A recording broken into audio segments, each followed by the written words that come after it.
लेकिन हम लोग जब कानून को समझते हैं तो लीगली तो ठीक बात है कि फादर पे ही आरोप है कि उसने मारा है, सही बात है, और ऐसे मामले में जो पनिशमेंट होगी मेरे ख्याल से उम्र कैद की मिलेगी ही मिलेगी। सवाल है कि अगर बाप बेटी से इतना प्यार करता था तो उसने उसका मर्डर क्यों किया। ये सवाल हमें इसलिए ऐसा लगता है क्योंकि हम इन दो चीज़ों को एकदम बांट के देखते हैं। सच ये है कि हम सब लोग, चाहे आप हों, आपके पापा हों, मैं हूं, कोई भी इंसान हो, उसके अंदर बहुत सारी पर्सनैलिटीज़ होती हैं। जब हमारी बहुत सारी पर्सनैलिटीज़ में कॉन्ट्राडिक्शंस आते हैं, टकराहट आती है, तो हम बहुत बेचैन रहते हैं, परेशान रहते हैं। मनोविज्ञान में इसको स्प्लिट पर्सनैलिटी एक शब्द चलता है कि बटा हुआ व्यक्तित्व है। सबसे सफल लोग वो हैं जिनका मन, वचन, कर्म, आंतरिक जीवन, बाहरी जीवन सब एकदम सीधा हो। ऐसे लोग एग्जिस्ट नहीं करते। कॉन्ट्राडिक्शन सबके अंदर है। लेकिन अब इस केस की बात अगर करें, वो व्यक्ति अपने गांव से निकल के बड़े शहर में आया। ये दिक्कत आमतौर पे उन्हीं घरों में होगी जहां सेकंड जनरेशन वो है जो बड़े शहर में रही है और पहली जनरेशन वो है जो गांव से शहर में आई थी। ये दिक्कत आमतौर पे वहीं पर दिखेगी, मोस्ट ऑफ द केसेस। तो वो आदमी ठीक ठाक पैसा कमाता था, उसको लगा कि मैं अपने बच्चों को अच्छी परवरिश दूं, बड़े शहर में गया, अंग्रेजी स्कूल में पढ़ाया और हर तरह की एजुकेशन जो देश विदेश में हो सकती है सारी अपने बच्चे को दिलवाई। टेनिस खिलवाया कि वो इंटरनेशनल प्लेयर बने। हरियाणा में लड़कों का भी और लड़कियों का भी प्लेयर बनने का एक रुझान रहता है और पेरेंट्स सपोर्ट भी करते हैं आमतौर पे।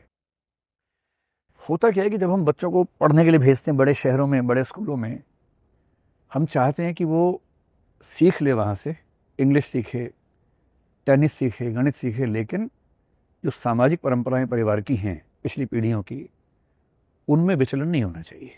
पर जब बच्चा स्कूल में जाएगा, कॉलेज में जाएगा, तो पूरा व्यक्तित्व लेके गया है, नए दोस्त भी बनेंगे, नया माहौल मिलेगा। बाप का एक पैर गुड़गांव में है, एक गांव में है, गांव के सब दोस्त उसके वहीं पर हैं, जात बिरादरी के लोग बात करते हैं, वो हर सप्ताह वहाँ जाता है तो जात बिरादरी बैठती है, सबके घरों पर बात होती है। तो वहाँ कुछ लोग कहते होंगे कि भाई तेरी छोरी हाथ से निकल गई। ये सुन के इतना खराब लगता होगा कि उस बाप के नज़रिए से देखेंगे तो उसकी तो ज़िंदगी अपना समाज है, बिरादरी है। हम सब अपने अपने समाज से जुड़े हुए हैं और जो समाज से कट गया है, जिसको मार्जिनलाइज पर्सन कहते हैं, सीमांत व्यक्तित्व कहते हैं, उसे जीना बहुत मुश्किल है। हम सबको समाज चाहिए। पिता का जो समाज है वो उसको बार बार उलाहने दे रहा है, उपलम्ब दे रहा है, नाराज़ हो रहा है, व्यंग्य कर रहा है, वो नहीं झेल पा रहा। वो बेटी से बात करता है, बेटी नए समाज की है, उसे अपनी एकेडमी खोलनी है, वो बचपन से उसी माहौल में रही है, उसको वो माहौल प्रभावित नहीं करता जो पिता को करता है। वो रिक्वेस्ट करती होगी, माँ का ज़्यादा संबंध परिवार के अंदर रहा, अनुमान हम कर सकते हैं, तो वो बच्ची की साइड लेती होगी। एक समय के बाद ये कॉन्ट्रडिक्शन इतना बढ़ गया होगा। अब पिता के पास दो ऑप्शंस हैं, बेटी के पास भी दो ऑप्शंस हैं।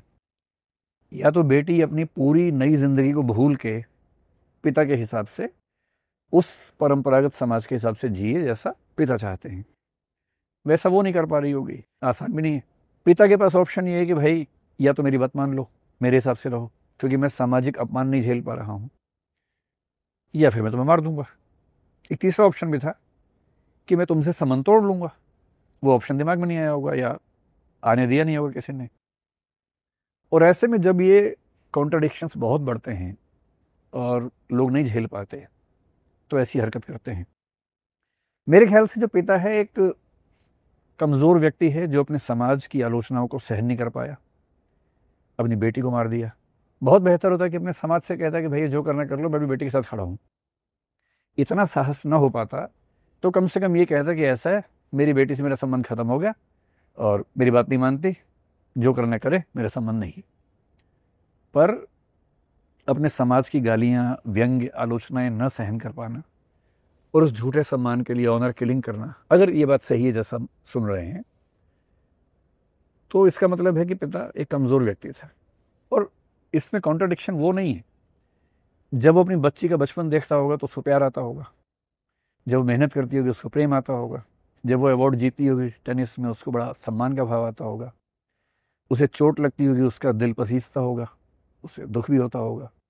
है तो बाप ही ना भाई, और बाप के लिए बेटी का क्या महत्व है हम सब जानते हैं। वो एक पक्ष है। तो बाप का बेटी को प्यार करना, टूट के प्यार करना एकदम सामान्य बात है, वो करता ही होगा। पर वही बाप जब समाज में जाता होगा, ऐसी बातें सुनता होगा।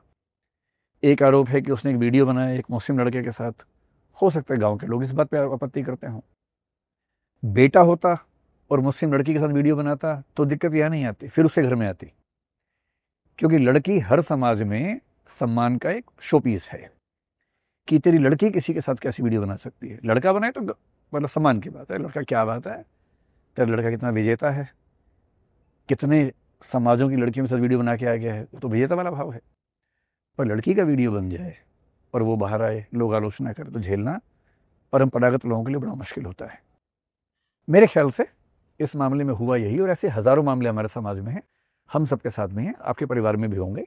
जब हमारे बच्चे हमारी फंडामेंटल डिमांड्स को मानने से मना करते हैं तो हम झेल नहीं पाते, पर रिस्पॉन्ड कैसे करना चाहिए वो ट्रेनिंग शायद हमारे समाज में कम है।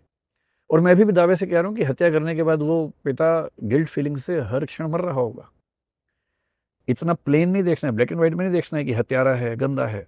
हत्या एक मोमेंट में कर दी होगी, उसके बाद जिंदगी भर तिल तिल के घुलेगा वो आदमी कि उसने अपनी बेटी को मारा है। मजाक नहीं है। जितना मनोविज्ञान मैं समझता हूँ, इतना एक तरफा नहीं है कि बुरा आदमी है अच्छा आदमी है, शेड्स हैं।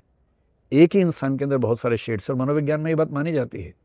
आप लोग सोच के देखिएगा, जिस इंसान को आप सबसे ज़्यादा प्यार करते हैं, कुछ मोमेंट्स में सबसे ज़्यादा नफरत भी उसी से करते हैं।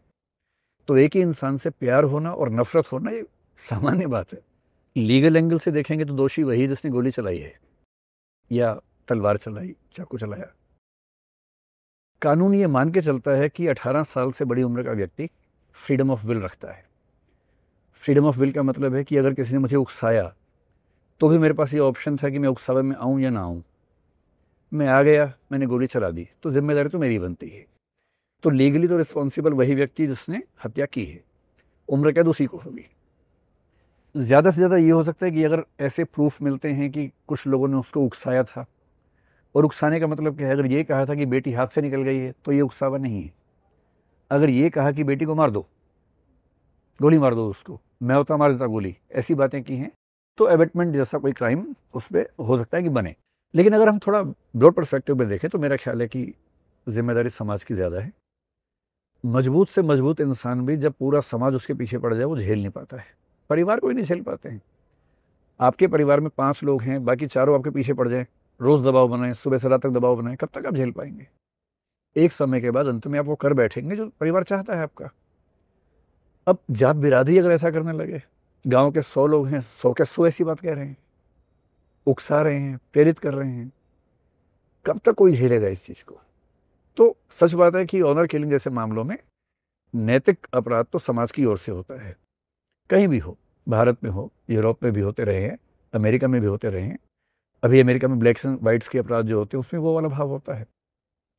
ऐसे कई अपराध हुए हैं, किसी ब्लैक व्यक्ति को सिर्फ इसलिए मारा गया कि हमारे ऑनर के खिलाफ उसने काम कर दिया है। कितने ऐसे केसेस हैं। कैशियस क्ले मतलब ओलंपिक गोल्ड मेडलिस्ट था, उसके साथ ये सब घटनाएं हुई।